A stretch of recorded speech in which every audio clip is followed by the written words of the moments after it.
बोलो कृष्ण कन्हैया लाल की, भागवत भगवान की। गिरिराज लीला से प्रथम एक और लीला आचार्य सुखदेव जी ने कही कि प्रेम ही प्रधान है, प्रेम ही प्रधान है। ज्ञान, वैराग्य और भक्ति, ये तीन जो है, देखो बिना भक्ति के ज्ञान नहीं होता है और ज्ञान के बिना भक्ति संभव नहीं है। ब्रह्मभूतः प्रसन्नात्मा न सोचति न कांक्षति क्षमा सर्वेषु भूतेषु मद्भक्तिं लभते परां। प्रभु ने गीता में कहा है कि प्राणी जब ज्ञान की चरम परिणति पर पहुंचता है तो उसे मेरी पराभक्ति की प्राप्ति हो जाती है। तो भक्ति दो प्रकार की, एक होती है प्राथमिक भक्ति जिसे हम सकाम भक्ति कह सकते हैं। तो प्राथमिक भक्ति में जीव जब प्रवेश करता है तो उसको उसके माध्यम से प्रभु का स्तमन करता है, तो उसे भक्ति की अंतिम स्थिति पर जाने का ज्ञान प्राप्त होता है। ज्ञान के मार्ग पर चलते चलते जब अंतिम सिद्धि पर पहुंचता है तो मद भक्ति लभते परा, फिर जीव को परमात्मा की पराभक्ति की प्राप्ति होती है, दिव्य पराभक्ति मिल जाती है, भक्ति की निष्कामता आ जाती है। भुक्ति मुक्ति अस्पृह्यावत पिशाची हृदय वर्तते मावत प्रेम सुख स्यात्र कथम भ्युदयो भवेत्। परमात्मा की भक्ति के बदले यदि हम कोई भोग की कामना करते हैं, मोक्ष की इच्छा रखते हैं, तो भी हमारी भक्ति श्रेष्ठ नहीं हो सकती। इसलिए परमात्मा के चरणों में जो भक्ति की जाए वो निष्काम करे, और निष्काम प्रीति जिसके मन में आ जाए उस प्रीति से गोविंद की रीझ जाते हैं, उस प्रीति से गोविंद रीझ जाते हैं। भगवान में तो श्री सुखदेव स्वामी कहते हैं कि कोई चारों वेद का अखंड पंडित हो या छहों शास्त्र के निष्णात विद्वान हो जाए, लेकिन कृष्ण चरणों में प्रेम नहीं है तो गोपाल उसको जल्दी नहीं मिल सकते हैं। उसका प्रत्यक्ष उदाहरण क्या है राजन, कि आज गौ चराते चराते भगवान कृष्ण बलराम अपनी ग्वाल मंडली के साथ थोड़ा दूर चले गए और कृष्ण के सखा बोले कि लाला बहुत दूर आ गए हैं, भूख लग रही है। कन्हैया बोले यहां से थोड़ी दूर पर ब्राह्मण यज्ञ करा रहे हैं, चतुर्वेद समाज के पंडित जी, उनके पास तुम जाओ और बिन से भोजन की सामग्री मांगकर ले आओ। पंडित जी यज्ञ मंडप में हवन कर रहे थे। यज्ञ के कुछ नियम होते हैं, हाथ में कलावा बांधा जाता है, पालथी मारकर बैठे थे, बड़ा नियम का पालन करके यज्ञ में बैठे थे। अब इन ब्रजवासियों ने जाकर पंडित जी को प्रणाम किया। हे भूमि देवा श्रुता कृष्णस्यादेश कारिणः प्राप्ताज्ञजानीत भद्रं यो गोपाननो रामचोदितान्। हे ब्राह्मण देवता, हम श्री कृष्ण बलराम के आदेश का पालन करके आए। यहां से थोड़ी दूर पर श्री कृष्ण बलराम दोनों भाई गौ चराते भय आए हैं और उन दोनों को बड़ी जोर से भूख लगी है। आप कुछ खाए के ताई भोजन सामग्री दिए। पंडित जी को बड़ी अभिमान था,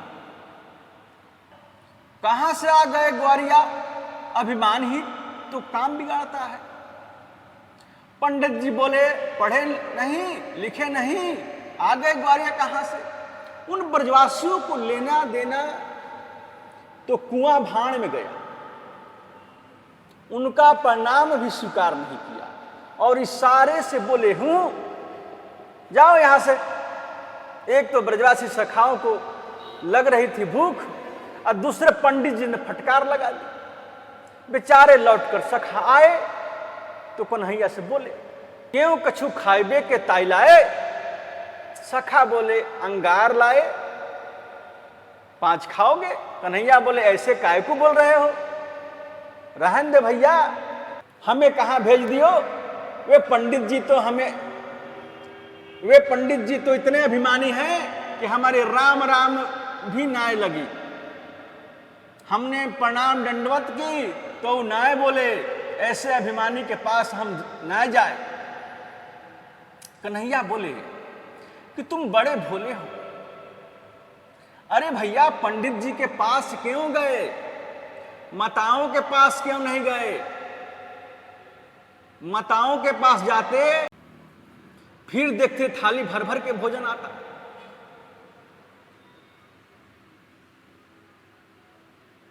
तो पुरुषों की अपेक्षा माताओं का जो हृदय होता है ना ज्यादा कोमल होता है, उनमें करुणा ज्यादा होती है। अब आप देखें कि सवेरे बच्चे स्कूल जाते हैं, उनको तैयार करना, उनके लिए टिफिन बना तैयार करना, फिर 3 घंटे आकर कथा सुनना, फिर घर जाकर भोजन बनाना खिलाना, फिर 3 घंटे आकर कथा सुनना, फिर घर जाकर सारी व्यवस्थाओं को देखना, फिर वो जब लौटते हैं तो ऑफिस से उनके त्योरों को सहना, बच्चों की व्यवस्थाओं में देखना, 6-6 घंटे कथा के लिए निकालना। कितनी बड़ी बात है। ये परमात्मा की कृपा के बिना नहीं होता है। जहां भी कथाएं होती हैं वहां 30% पुरुष आते हैं और 70% महिलाएं आती हैं।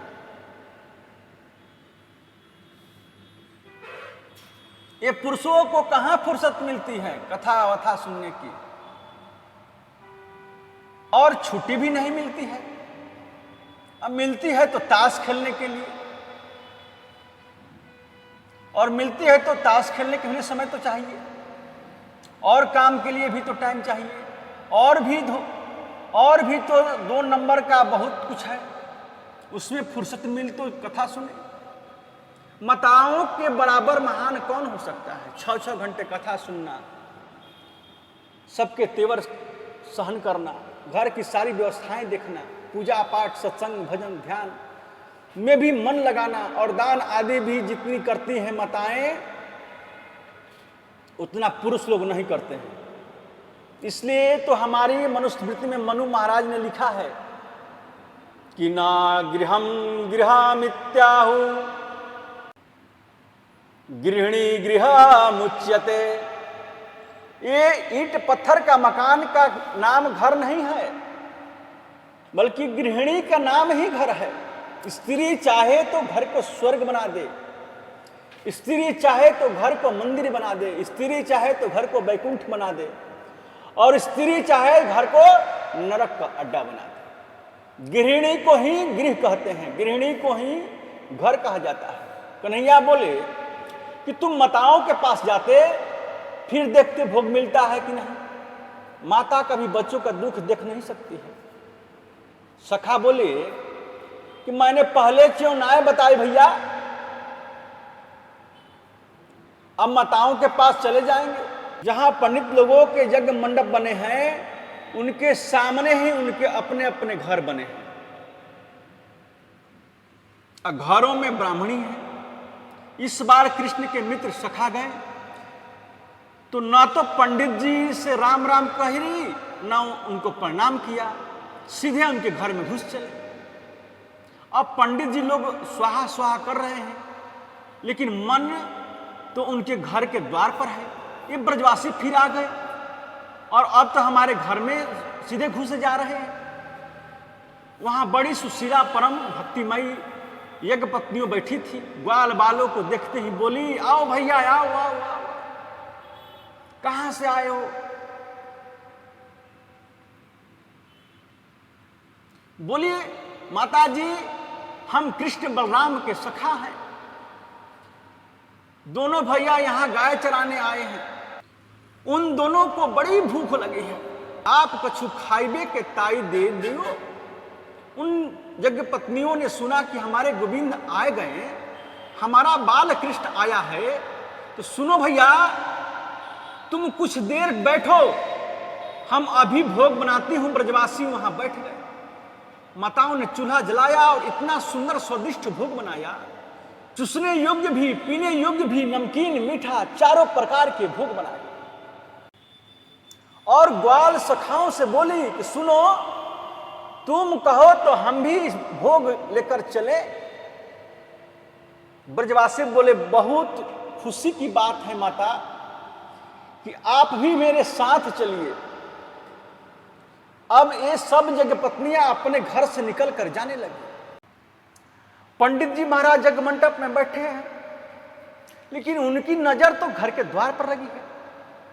यज्ञ का नियम है कि बीच में उठ भी नहीं सकते और बीच में बोल भी नहीं सकते, और पत्नियों को जाने से रोके तो कैसे रोके। पंडितानी जी ने अपनी साड़ी के पल्लू को आड़ में ले लिया, जिससे पंडित जी की आंखें न मिले, क्योंकि जब वो दिखेंगे तो पूछेंगे कि कहां जा रही हो, और पूछ लिया तो रुकना पड़ेगा, और रुक गई तो श्री कृष्ण के दर्शन नहीं होंगे। और पंडित जी स्वाहा स्वाहा बोल रहे हैं, मंत्र भी पढ़ा जा रहा है, लेकिन मन तो घर के द्वार पर है, बोल भी नहीं सकते। इशारे से हाँ हाँ हूं तो भी कह ही सकते हैं। और यज्ञ मंडप में बैठे पंडित जी जोर से जैसे ही चिल्लाए, हाथ से इशारा करके बोले, हूं कहां चली। पत्नियां ने कोई जवाब नहीं दिया। तीसरी बार पंडित जी ने फिर इशारा किया, हूं। अब यज्ञ पत्नियां भी इशारा करके बोली, हूं, तुम चुप बैठो, हम जहां जा रहे हूं ठीक ही जा रही हूं। ये बेचारे इशारे से पूछते ही रह गए और वो चली गई। अब मेरे गोपाल बट वृक्ष के नीचे बैठे हैं। आचार्य सुखदेव जी महाराज बहुत सुंदर वर्णन करते हैं। श्याम वर्ण की श्री कृष्ण की क्रांति, गौर वर्ण के श्री बलराम जी, दोनों की झांकी को माताओं ने देखा तो हर्ष से गदगद हो गई, प्रफुल्लित हो गई। भगवान ने कहा, स्वागतम स्वागतम ओ महाभागा, आशस्ताम करवाम किम, यन्नो दिदृक्षया प्राप्ता, उपपन्नमीदम ही वह। माताओं, आपका स्वागत करता हूं। आप ब्राह्मण पत्नियों को मैं प्रणाम करता हूं। आप बड़ी भाग्यवती हैं। यज्ञ पत्नियां बोली, गोपाल, आपके लिए भोग बनाकर लाई है, आप इसे स्वीकार कर लेते तो हमें बहुत खुशी होती। कन्हैया को अपने गोद में बैठाकर उन यज्ञ पत्नियों ने उन्हें भोजन कराया। कैसे सुंदर उनकी वात्सल्य भावना है। आचार्य सुखदेव जी कहते हैं कि राजन, वेद पढ़ते पढ़ते पंडित जी की दाढ़ी सफेद हो गई, कमर 3 जगह से टेढ़ी हो गई, परंतु कृष्ण उनको कभी नहीं मिले। वेदांत पढ़ते पढ़ते बुढ़ापा आ गया, लेकिन गोविंद का दर्शन नहीं हुआ। उनकी पत्नियों के हृदय में भाव था, वेद में निष्णात वो नहीं थी, लेकिन प्रेम होने के नाते केवल कृष्ण मिल गए। लेकिन प्रेम होने के नाते केवल कृष्ण मिला नहीं, केवल ब्रह्म दर्शन हुआ नहीं। उस ब्रह्म को अपनी गोद में बिठाकर अपने हाथों से भोजन करा रही है। यज्ञ का भोक्ता गोद में बैठकर भोजन कर रहा है, बड़ी हर्षित और पुलकित हो रही है। समस्त ब्राह्मण पत्नियां सखाओं को भी भोजन करा रही है। भगवान बोले कि माताओं, आप बड़े प्रेम से बनाकर लाई, मुझे बहुत अच्छा लगा। मेरा निवेदन था आपसे कि आप सब अपने अपने घर को जाएं। मालूम है कि कृष्ण को गोद में बैठाकर भोजन कराने का परिणाम क्या हुआ कि उन माताओं के मन में विचार बदल गए, हम नहीं जाएंगे, आप जाओ ना माता, नहीं अब हम लौट कर नहीं जा सकते। क्यों? क्योंकि हम जब यहां आ रही थी तो हाथ के इशारे से पूछ रहे थे, घुसने नहीं देंगे घर में। प्रभु ने कहा माताओं, तुम्हारे पति तो पहले से ही ज्यादा तुम्हारा आदर करेंगे। भक्ति में बड़ी समर्थ है, भक्ति में बड़ी शक्ति है। जा पर कृपा राम की होई, अता पर कृपा करहि सब कोई। तो भगवान पर जिसकी कृपा हो जाती है उस पर सबकी कृपा हो जाती है। तो मैंने ऐसे ऐसे परिवार देखे हैं सज्जनों, जो मांसाहारी भोजन करते हैं, रहन सहन बिल्कुल पशुओं जैसा, बोलने चलने का ढंग नहीं, खाली संपत्ति कमा लिए बस। संपत्ति कमाना कोई बड़ी बात नहीं है। बनारस में जो डोम है, जो मुर्दे जलाते हैं, बनारस में उसका कफन जो आधा कर के रूप में लेता है वो करोड़पति आदमी है। क्योंकि काशी में तकरीबन 3500 के आसपास मुर्दे जलते हैं 24 घंटे, 24 घंटे वहाँ मुर्दे जले जाते हैं और एक मुर्दे के कफन का वो आधा लेते हैं और मुर्दे के जलने का पैसा भी लेता है और उसकी कमाई का क्या ठिकाना। तात्पर्य पैसा कमाना ही सब कुछ नहीं है। ऐसा घर मैंने देखा है कि अरबों की संपत्ति है, न बोलने का तरीका है, न रहने का ढंग है, न खाने की स्थिति अच्छी है, एकदम पशु जैसा जीवन जी रहा है। लेकिन उस परिवार में एक बेटी वैष्णव परिवार की चली गई, बहू वैष्णव घर से चली गई, तो धीरे धीरे उसमें इतना परिवर्तन कर देती है कि घर में शराब पीना छूट जाए, मांस भक्षण छूट जाता है। परिवार के सभी लोग जो है बैठकर रोज 1-2 घंटा भजन कीर्तन करने लगते हैं, गीता रामायण का पाठ करने लगते हैं। अब परिस्थिति ये हो गई कि उस घर के रसोई घर में प्याज भी नहीं आती। मेरे कहने का भाव ये है कि परमात्मा श्री कृष्ण उन यज्ञ पत्नियों से कहते हैं कि आप तो गृह के स्वामिनी हो, यदि आप गोविंद के चरणों में प्रेम करें तो आपके माध्यम से उन प्रेम का असर आपके पति पर भी पड़ेगा। आपके पति तो आपके आदर करेंगे माताओं, आपका सम्मान भी करेंगे, आपका अपमान नहीं करेंगे। इधर पंडित जी के मन में बहुत भारी क्लेश हुआ, मन में बड़ी ग्लानि हुई। दिग्जन्मा नस्ति वृद्ध विद्याम दिग बहुव्यताम धिक कुलम धिक क्रिया दाक्षम विमुखाये तो धोक्षजे। हमारे जन्म को धिक्कार है, हमारे जीवन को धिक्कार है। गोविंद से हम विमुख हो गए, ऐसा उनके मन में भाव जागृत हुआ। जैसे ही पत्नियां वापस लौटकर वहां पहुंची तो उन पंडितों ने अपनी पत्नियों का बहुत आदर किया। बोले, हो तो तुम हमारी भार्या, लेकिन गुरु समान आपका आदर करने का मन में हमारा भाव आ रहा है। तब उन पत्नियों ने भी बड़ी सुंदर बात कही, ये विनम्रता से बोली कि आपके चरणों के प्रसाद से हमें गोविंद आज मिले, आपके चरणों के आशीर्वाद से हमें गोविंद की प्राप्ति हुई। बड़ों का आदर तो घर में होना ही चाहिए। पति का सम्मान रखना स्त्री का परम कर्तव्य है। घर में सास ससुर का सम्मान करना बहू का कर्तव्य है बनता है। यदि बहू ये सोचे कि सासू जी पुराने जमाने की है, मैं पढ़ी लिखी हूं, तो उनको प्रणाम करने की क्या जरूरत है। तो शास्त्र कहते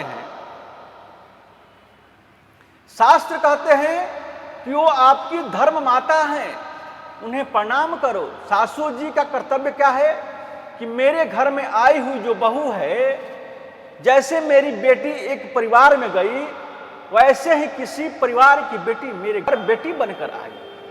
सासू जी का पावन कर्तव्य होता है कि बहू को पुत्री से भी ज्यादा सम्मान दे, और दोनों ऐसे रहेंगे तो घर स्वर्ग बनता है। और दोनों में प्रेम हो तो वहां खुशहाली बनी रहती है। नहीं तो कई जगह तो ऐसी गड़बड़ी होती है